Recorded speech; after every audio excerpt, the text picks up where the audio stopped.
स्वागत करता हूं आपका आज की ताजा और बड़ी खबरों में। हम लाए हैं आपके लिए देश दुनिया की अहम सुर्खियां, सटीक जानकारी और भरोसेमंद अपडेट। चैनल को सब्सक्राइब करें और बेल आइकन दबाएं ताकि आप रहें हरदम अपडेट। तो चलिए शुरू करते हैं आज की बड़ी और अहम खबरों से।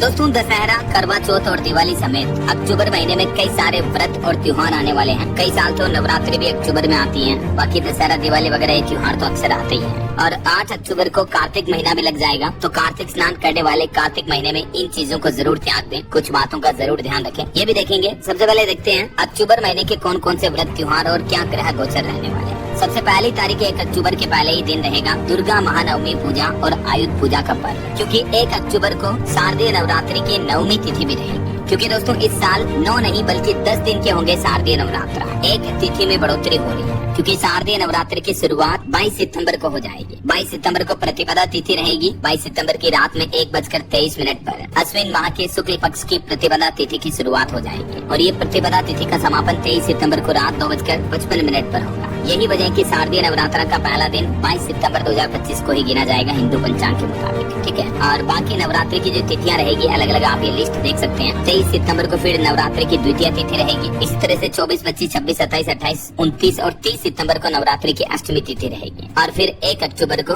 नवमी तिथि के रूप में मनाया जाएगा। इस बार शारदीय नवरात्रि पर घट स्थापना का शुभ मुहूर्त वगैरह कब रहेगा, इसकी भी डिटेल आप देख सकते हैं। चलिए, बहरहाल हम बात कर रहे थे अक्टूबर महीने की 30 त्योहारों के बारे में। तो 1 अक्टूबर को दुर्गा महानवमी पूजा का पर्व हो गया। अब देखिए 2 अक्टूबर को सरस्वती विसर्जन, दुर्गा विसर्जन और दशहरा यानी विजयादशमी के रूप में भी मनाया जाएगा। शारदीय नवरात्रि का भी संपूर्ण पारण ये दशहरा के पर्व पर ही होगा और बुद्ध जयंती और गांधी जयंती भी रहती है 2 अक्टूबर के दिन। और इस बार दशहरा भी 2 अक्टूबर के दिन मनाया जाएगा। और फिर 3 अक्टूबर को रहेगी पांपा कुसा एकादशी, दशहरे के दूसरे दिन। वहीं 4 अक्टूबर शनिवार को शनि त्रयोदशी और शनि प्रदोष व्रत वगैरह भी रहेगा। हालांकि ये कोई ज्यादा बड़े पर्व नहीं होते हैं, लेकिन ग्रह गोचर के अकॉर्डिंग ये छोटे छोटे पर्व होते हैं। फिर 6 अक्टूबर को अश्विन पूर्णिमा का व्रत रहेगा। 7 अक्टूबर को रहेगी वाल्मीकि जयंती, मीराबाई जयंती और अश्विन पूर्णिमा का व्रत भी रखा जाएगा। 8 अक्टूबर से कार्तिक महीने का आरंभ हो जाएगा और 10 अक्टूबर को रहेगा इस बार करवा चौथ का पर्व, जिसमें माताएं बहनें अपने पति के लिए व्रत रखती हैं, करवा पूजा वगैरह की जाती है। और 11 अक्टूबर को रोहिणी व्रत रहेगा।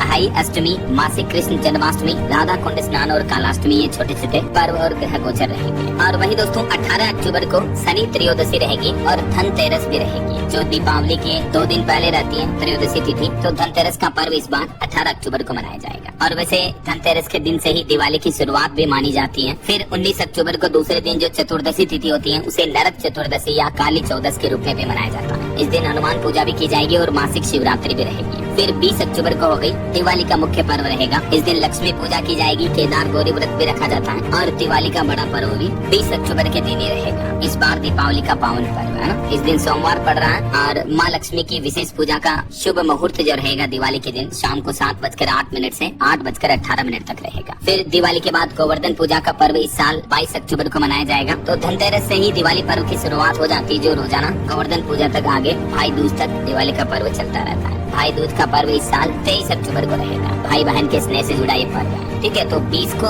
दिवाली मेन होगी, 21 को भी कार्तिक अमावस्या और 10 अमावस्या के रूप में मनाया जाएगा। 22 को रहेगा गोवर्धन पूजा और 23 को हो गया भैया दूज। फिर 25 अक्टूबर को विनायक चतुर्थी के रूप में मनाया जाएगा। 27 अक्टूबर को छठ पूजा और स्कंद षष्ठी के रूप में मनाया जाएगा। 29 अक्टूबर को जलाराम बापा जयंती रहेगी। 30 अक्टूबर को गोपाष्टमी और मासिक दुर्गाष्टमी के रूप में मनाया जाएगा और 31 अक्टूबर को अक्षय नवमी और जगदात्री पूजा के रूप में भी मनाया जाएगा।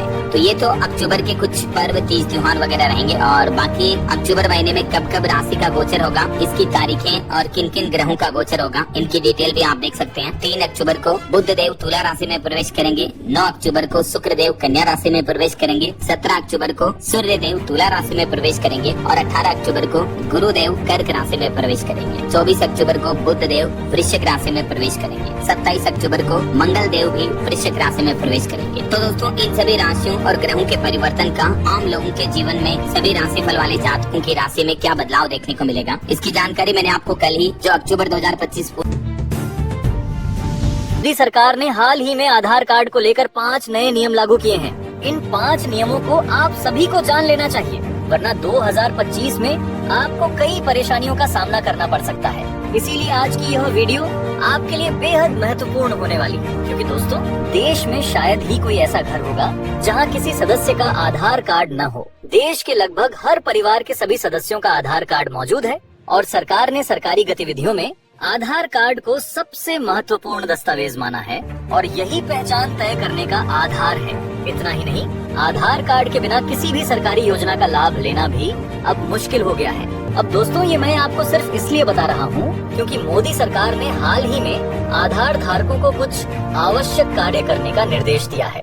दोस्तों अगर आपने समय रहते ये काम नहीं किया तो आधार से जुड़ी कई सुविधाएं जैसे पीएम किसान निधि की राशि, बुजुर्गों की वृद्धा पेंशन आदि रुक सकती हैं। अगर आपका आधार नया है तो फिलहाल आपको किसी प्रकार की समस्या नहीं होगी, लेकिन दोस्तों जिनका आधार 5 साल 10 साल से पुराना हो चुका है उन्हें समय रहते सरकार द्वारा लागू किए गए इन 5 नियमों को जान लेना चाहिए, अन्यथा आपको कई तरह की परेशानियों का सामना करना पड़ सकता है और केंद्र सरकार की कई योजनाओं के लाभ से भी आपको वंचित रहना पड़ सकता है। क्योंकि आज के समय में चाहे कोई नौकरी करने वाला हो, खेती करने वाला किसान हो, मजदूरी करने वाला मजदूर हो, छात्र हो, व्यापारी हो या बुजुर्ग नागरिक, देखा जाए तो सभी लोग आधार कार्ड का इस्तेमाल कर रहे हैं और सरकारी योजनाओं का लाभ उठा रहे हैं। अब सरकार ने आधार कार्ड को लेकर कुछ नए निर्देश और अनिवार्य बदलाव जारी किए हैं, इसलिए यह बेहद जरूरी हो जाता है कि आप इन बातों को ध्यान से समझें और समय रहते आधार कार्ड के संबंध में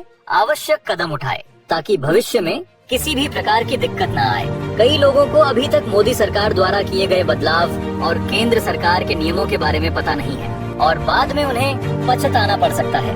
इसलिए इस वीडियो को अंत तक देखें और अपना जिला तथा अपनी राय कमेंट में जरूर लिखें। तो चलिए बिना और समय गवाए विस्तार से जानते हैं कि ये 5 नियम क्या हैं और आपको किन कदमों की आवश्यकता होगी। तो दोस्तों सबसे पहला नियम है आधार कार्ड अपडेट की नई समय सीमा। सरकार ने आधार कार्ड अपडेट करने की पुरानी तारीख में बदलाव कर दिया है और अब समय सीमा बढ़ा दी गई है। इस नए नियम के तहत नागरिकों को अपने निवास से जुड़े अहम डॉक्यूमेंट्स जमा करवाने होंगे। यह नियम उन लोगों पर लागू होगा जिनका आधार कार्ड 10 साल से ज्यादा पुराना है। इसीलिए अगर आपने पिछले 10 वर्षों में अपना आधार अपडेट नहीं किया है तो अब यह करना अनिवार्य हो गया है। सरकार ने अंतिम तिथि 14 जून 2026 तक बढ़ा दी है।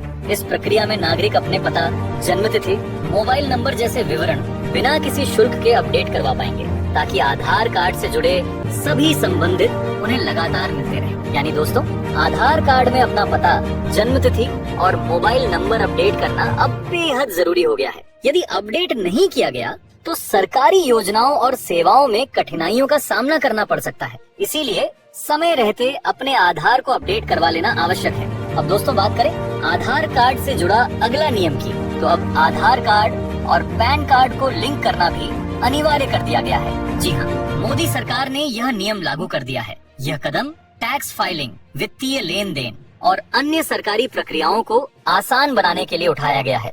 यानी अब आप कहीं बैंक खाता खुलवाते हैं, लोन लेते हैं तो बिना आधार पैन लिंकिंग के यह संभव नहीं होगा।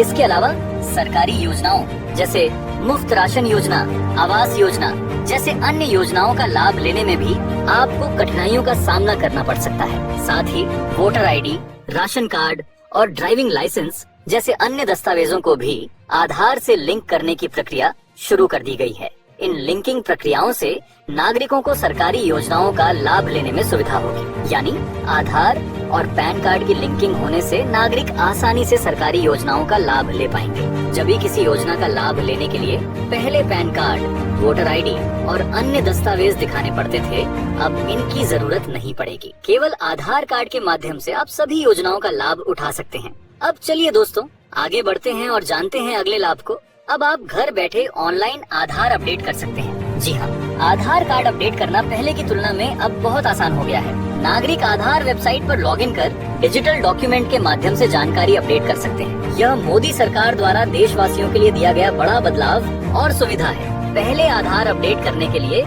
इधर उधर भटकना पड़ता था, कई झंझट और मुश्किलों से गुजरना पड़ता था, परंतु अब यह प्रक्रिया सरल और सुविधाजनक हो गई है। पहले छोटी मोटी जानकारी अपडेट करने के लिए कई बार आधार सेंटर का चक्कर लगाना पड़ता था। अब यह प्रक्रिया डिजिटल और आसान हो गई है। इस बदलाव से न केवल समय बचेगा बल्कि फिजिकल डॉक्यूमेंट की आवश्यकता भी खत्म हो गई है। अब दोस्तों अगला नियम, अब आधार कार्ड में रिश्तेदारी का नाम नहीं छपेगा। पहले महिला के आधार कार्ड में पिता या पति का नाम लिखा होता था, अब इसके बजाय केयर ऑफ लिखा जाएगा।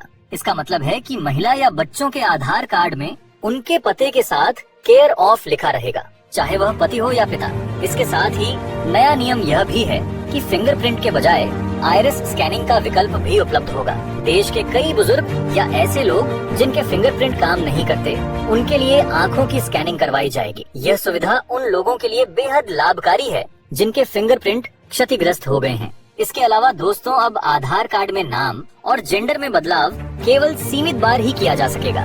उदाहरण के लिए शादी के बाद महिलाएं अपना नाम बदलती हैं, यह अब केवल 2 बार ही किया जा सकेगा। वहीं जेंडर में बदलाव केवल 1 बार संभव होगा। इसके विपरीत मोबाइल नंबर, ईमेल आईडी और फोटो जैसी जानकारी बार बार अपडेट की जा सकती है। यह बड़ा नियम सरकार द्वारा लागू किया गया है। तो दोस्तों ये थे आधार कार्ड पर लागू किए गए 5 जरूरी नियम। आपसे विनती है कि इसे अपने परिवार और रिश्तेदारों के साथ जरूर साझा करें, ताकि उन्हें भी पता चल सके कि सरकार ने आधार कार्ड पर कौन कौन से 5 महत्वपूर्ण नियम लागू किए हैं। और अगर आप चैनल पर नए हैं तो सब्सक्राइब और वीडियो को लाइक करना ना भूलें। अगली नई वीडियो में, तब तक के लिए धन्यवाद।